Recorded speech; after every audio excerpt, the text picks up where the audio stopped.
First of all, wish you all a very happy and healthy new year. Last Samvat has been very tough. We have seen unprecedented medical, financial, and economic crisis. Let's hope and pray that in this Samvat, we all benefit from healthy and happy year. The first question which could come is that why is why are we launching Kotak ESG Opportunities Fund? The medical crisis is not over, and yet we are launching NFO. Well, the life has to go on. We can't all be sitting at home all throughout. With all the precautions, we have to ensure that life goes on. And in that same spirit of the show must go on, we are launching our ESG fund NFO. Now the next question comes, why are we launching ESG fund? What is this ESG all about? There are multiple reasons why we are launching ESG fund. Globally, many decades back, some large investors came together to create a movement whereby they can live better world for their children than what they had inherited.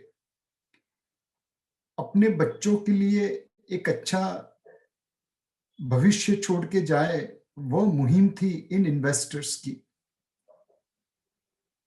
गिने चुने लोग ने मिलके ये शुरुआत की, where they wanted to invest in companies which will be environmentally good, which will be socially responsible, and where governance standards will improve. Slowly, this movement became strong, and trillions of dollars of money has moved into ESG investment. All investors are moving towards ESG investment. And in fact, we can legitimately say that companies who have higher ESG scores, they do well in market, and companies who have lower ESG scores, they don't do as well in the market. Move to the next slide, please.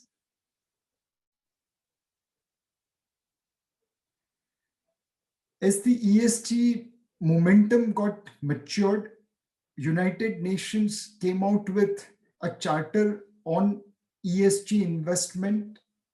It is called UNPRI, United Nations Principles for Responsible Investment. This has become gold standard for ESG investment. Across the world, investors are demanding fund managers to be signatory to UNPRI. 2 years back, Kotak Asset Management Company decided to adopt UNPRI standards. We were the first asset management company out of India to sign UNPRI. Dare make a statement, over next decade or so, every single asset management company in world will be signatory to UNPRI or equivalent ESG standards. Every single fund will comply with ESG scores, and firms and companies which will not comply with ESG standard, they will get marginalized. Next slide, please. If we look at our journey on ESG, we were the first asset management company to sign for UNPRI. ESG has become an integral part of our investment process. And now we are launching an exclusive ESG fund to benefit out of that learning. Next slide, please. When we talk about ESG, what are we talking about? First is about environmental aspects of business. Is this company destroying environment, or is this company improving environment? Is this company leaving a better world tomorrow than yesterday? Is this company taking steps to improve its environmental footprint? The second issue is related to social impact of company. How does company treat its employees, customers, and communities in which it operates? And finally, we talk about governance as to how this company is governed. We invest in companies whose environmental impact is positive, whose governance standards are above average, and which contributes positively to social system. Next question, please. This environmental, social, and governance have certain tick boxes, certain processes which allow us to identify their score. We take help of agencies which give independent score to our investee companies. We work with Sustainalytics, a Morningstar Group company, and Stakeholder Services. Both these companies give independent scores to our portfolio companies, and we choose out of those scores to select a good portfolio. Next slide, please. The real challenge for an Indian asset management company on ESG is that it's too nascent in India, and we can't blindly copy what is available in Western world. Few quarters ago, I had gone to meet a company and I talked about social impact in their business.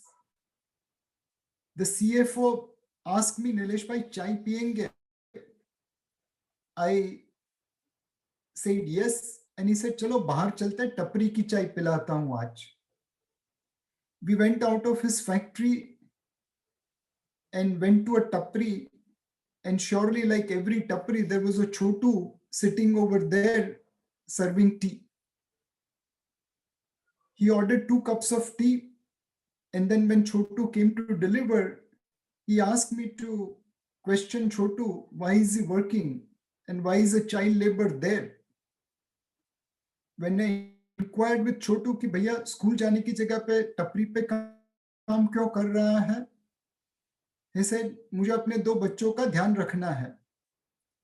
Chotu, who himself was 12 to 14 years old, talking about 2 kids, I was shocked. On further inquiries, he revealed that his parents had died and he was taking care of 2 of his siblings. At 13, 14 years of age, Chotu ended up becoming the senior most person in the family. And while under law, under UNPRI standards, he will be considered a child labor, in the Indian standard, he was adult person taking care of the family. So while we will apply social standards under UNPRI, we will make modifications for applicability in India. On the environmental side, we are not experts. Neither me nor Harsha can teach a company on how they should manage environment. But we can ask right questions. Is your pollution under control? What data you are disclosing in terms of pollution control management, environmental management? By raising right questions, we intend to ensure that management remains on their toes, and we can avoid investing in companies where they are taking environment for granted. The final thing is on the governance side. Time and again in Indian stock market, putting money with management who have high standards of governance have always worked. You could invest in Infosys and make money. You could invest in Pentamedia, Square D Software and lose money. The difference was always the governance standards of a company, and governance standards delivered money. By adopting Western concept of ESG in India, we will be able to live better for our kids than what we have inherited. The final question which one needs to answer कि नीलेश भाई बच्चों का कल अच्छा बनाने में अपना आज तो नहीं बिगड़ जाएगा ना? Does ESG investment delivers return to investors? Answer is undoubtedly yes. ESG investment is not fashionable thing. It helps you make money also, and at the same time contribute to the betterment of society. We believe this has opportunity to be part of an individual's portfolio. SIP in ESG fund will be right way to invest. If you want to invest lump sum, that also should be fine, as the fund will take some time to invest in this market. More importantly, this fund can be positioned to high net worth individual investors, many of whom are sitting on cash waiting for that correction in market. This time, retail investors have continued to buy market, but HNI investors have continued to sell market. They are all sitting on cash, and they can look to invest in this kind of fund, which is going to invest over a period of time into market if the opportunity such permits. The comparison of MSCI World ESG leaders over MSCI World shows that we don't compromise on return. It is still generating comparable returns to broad market, but it helps you invest in companies which are improving our future by way of better social, environmental, and governance impact. With this, I will hand it over to Harsha to take you through nuts and bolts of Kotak ESG Opportunities Fund. Thank you, Nilesh. This NFO is going to invest across market capitalization. Not only that, it will focus on the ESG theme, it will also have flexibility of investing across market cap, whether it is large, mid, or small cap. I'll spend few minutes in terms of explaining how are we going to construct the portfolio for this new fund. If you look at India, there are more than 5,000 stocks which are listed and traded, but on an average, about 3,000 stocks are usually traded regularly. Out of these 3,000 stocks, where the institutional investor interest is there today is the stocks which are having a market cap of anywhere above 1,500 crores or 200 million US dollars. So if you look at that basket, that is more than 500 companies. So essentially, most of the institutional investor interest is within these 500 companies. If you look at our own internal research coverage, at this point of time, with 12 analysts, we are covering about 350 companies.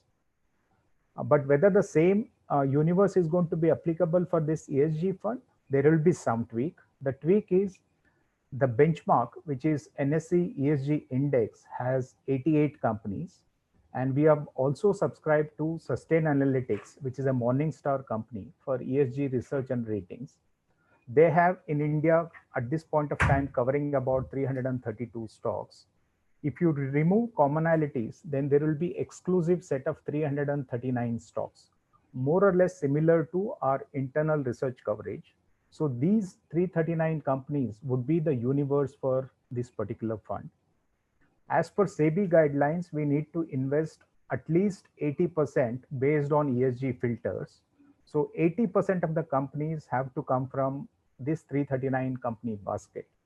The rest 20% can give us the flexibility to invest in IPOs. For example, as soon as an IPO comes, it's very unlikely that you will have ESG rating from external sources. If we believe that in the public domain, there are no real ESG concerns. And on a fundamental basis, if we believe that attractiveness is good, we will still we can still use this 20% leeway to actually go and invest in those IPOs. Similarly, in some small caps where currently there may not be ESG research available, but at public from a public perspective, we may not have any real negative, so as to say, from an ESG perspective. And if we believe that through our internal research, we will be able to support this fundamental attractive idea, then that also can come in the portfolio. So in essence, 80% has to be through this ESG coverage universe, and the 20% will have the flexibility to invest in some other companies outside this basket. Ultimately, we will look at anywhere between 40 to 60 companies to make up the entire portfolio. Can we move to the next slide, please? Yeah.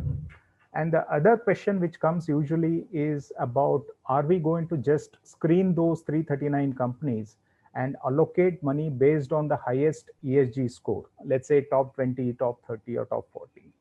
The answer is no, because end of the day, not just ESG score is the focus, but also giving returns to the investor is our focus. So we will marry both these issues. If you look at this particular slide, you have 4 quadrants. On one side, on one axis, we have the attractiveness of the company, which moves from low to high. On the other side, we have ESG scores, which move from low to high. The maximum allocation in this fund will be in the top right quadrant, which is high ESG score and also high fundamental attractiveness. There will be no allocation to companies which are not fundamentally attractive and which are low on ESG. The other 2 quadrants, which is the top left and the bottom right, will be based on improvement that we see on the ESG initiatives. For example, there could be a set of companies which are good from a fundamental basis. The valuations are also reasonable. But on the ESG initiatives, they may not be the highest rated ESG companies, but we are seeing clear trend over the past few years in terms of improvement in ESG initiatives. Then also there will be some allocation. Similarly, there could be companies which are high on ESG scores, but today the growth characteristics may not be really strong, but over a period of next few quarters, we expect those companies to really do well. So if that is the case, that will also have some allocation. So essentially what we are going to not invest into would be the companies with low ESG scores and low fundamental attractiveness. Next slide, please. The question is, does ESG add value to investors? If you look at ESG index in India, NSE has been publishing this index since the beginning of calendar year 2012. You will see that consistently ESG index has done better than Nifty index. Over the last 8 years or so, Nifty index has gone from 100 to 290, roughly 3 times it has gone up. But if you look at NSE 100 ESG index, it has gone to 326. So it has gone up 3.25 times. So clearly it has outperformed Nifty index over the long term. In this slide, if you focus on the bottom table, you will see that standard deviation for the benchmark, that is Nifty ESG 100, is lower than that for Nifty 50. This is exactly the point that Nilesh was mentioning earlier. Kotak Mutual Fund has also had a very rich experience in terms of handling flexi-cap or a multi-cap approach. Can we go ahead, please? You will all recall that standard multi-cap was launched in 2009. And in the last 10 years or 11 years, the fund has I think the entire set of investment team is going to be the same. The research inputs that we get for standard multi-cap is going to be same as what we get for ESG. In fact, there will be additional filter of ESG, which only make sure that the volatility of the fund is going to be lower than that of other diversified funds. So we expect the rich experience that the team has in terms of recommending and investing into some of the stocks help us in terms of ESG fund as well. because as I said earlier, there are really no restrictions in terms of market capitalization from SEBI regulatory perspective. The only requirement is at least 80% of the investments have to be in the ESG theme. These are some similarities and dissimilarities between standard multi-cap and ESG opportunities, because a lot of partners and investors have been asking this question when we were trying to get some feedback in terms of what are the common factors and how it is going to be different, etc. If you look at sector focus, standard multi-cap has always had a sectoral focus, and it has had a higher sectoral concentration. The portfolio approach will also be the same, top down and bottom up, a blend of both these, and we are going to see that in ESG fund as well. The difference in terms of the ESG philosophy is about the ESG additional filter that we have in ESG opportunities fund. Today, if you were to apply ESG filter to standard multi-cap, for example, it would have 98.5% of its portfolio with high ESG scores. Whereas in case of ESG opportunities, even that 1.5% that we are talking about, which is outside ESG, may not be there. In terms of mid and small cap exposure, at the initial stages at least, unlikely that ESG fund will be as big as standard multi-cap. So it will have more flexibility to invest into mid and small cap, assuming that it meets the ESG criteria as well as fundamental attractiveness. For example, if we have to buy a 1% position in standard multi-cap today, we will need anywhere about 325 crores of position, which in a small cap, let's say a company which has 1,500 crores of market cap, for example, we will need to buy 2% of the company, which becomes an issue from a liquidity perspective. But ESG fund will not have that liquidity constraints and will be able to invest into more mid caps and small caps if there is a attractiveness and a proper ESG score. Then I think that flexibility is available for ESG fund. What is the thematic overlay to sector selection that we follow in standard multi-cap? Same thing will be used in this particular fund as well. For example, at some point of time, we may like defensive versus cyclical. At some point of time, we may like global companies rather than local companies. At some point of time, we may like private sector companies over PSUs. There will be various of these sector selection approaches. But at the same time, there will also be an ESG filter, which will comprise ESG score, the red flags, or the ratings, which will have additional inputs in terms of what is happening to a particular development that has taken place on the environmental, social, or the governance factor. And all the research inputs, both financial as well as non-financial. The financial research inputs will be same as what we would use for any other fund. The non-financial inputs would be based on ESG scores that will be given by our own research team as well as from the third-party research provider. So that will be an additional filter that we have. Can we go ahead? Yeah, similarly, in terms of selecting stocks, again, once you select a particular segment of sector, you will also need to select final stock. And even when we are selecting final stock, we will put the ESG filters to select best stocks out of the available companies that we have for investments. And finally, the portfolio will have a diversified approach with anywhere between 40 to 60 stocks. Also, we would like to share a few case studies wherein over the past 3 years after we subscribed to the regulations of UNPRI, we have been engaging with investee companies with minority interest in view, and have made sure that some of the items which were really not in the best interest of the minority shareholders have been taken care of by the investee companies after our representation. Can we move to case study 1? Yeah, this is a case study of a MNC company where a royalty was the issue, where we discussed with the company and also proposed certain changes. what happened was if a company wants to give more than 2% of revenue as royalty, they need to get shareholder approval. While this particular regulation was coming from the Ministry of Corporate Affairs and the SEBI, this MNC in question actually came out with a perpetual resolution, which means till infinity, the shareholders would have approved a particular level of royalty, and they had also not put any cap on the royalty number. So this was really something that we didn't want to do. The company kept saying that in the past they have not given more than 2%, but this is just an enabling resolution to help they take care of this issue. But we actually discussed with the company and continue to pressurize them, saying that the perpetual resolution is not in the best interest of the minority shareholders, and also there has to be a cap on the royalty, and it cannot be an infinite number.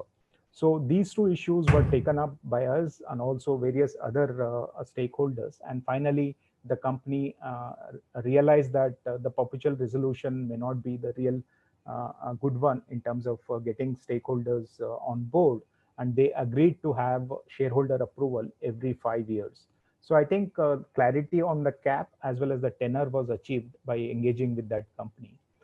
So similar such issues on remuneration, for example, and also on the ESOP, we have engaged with the companies, and the companies have been able to understand the views of us, where we have represented the views of minority shareholders and made sure that no excessive remuneration or really unclear policies on remuneration and ESOP are not handled.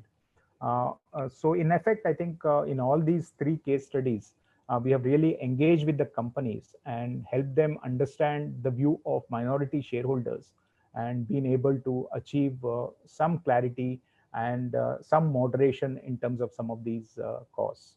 So these were just examples just to show that along with these ESG factors, in terms of assessment of ESG factors, we would also engage with companies and make sure that the minority shareholder interest is held up.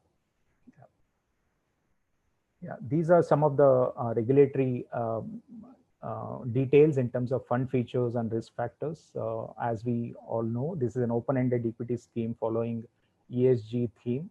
There is absolutely no other restriction. So on the market capitalization, there is absolutely no restriction. We can go anywhere across the market capitalization range. And the benchmark is going to be Nifty 100 ESG index. Yeah. Mutual fund investments are subject to market risks. Read all scheme-related documents carefully.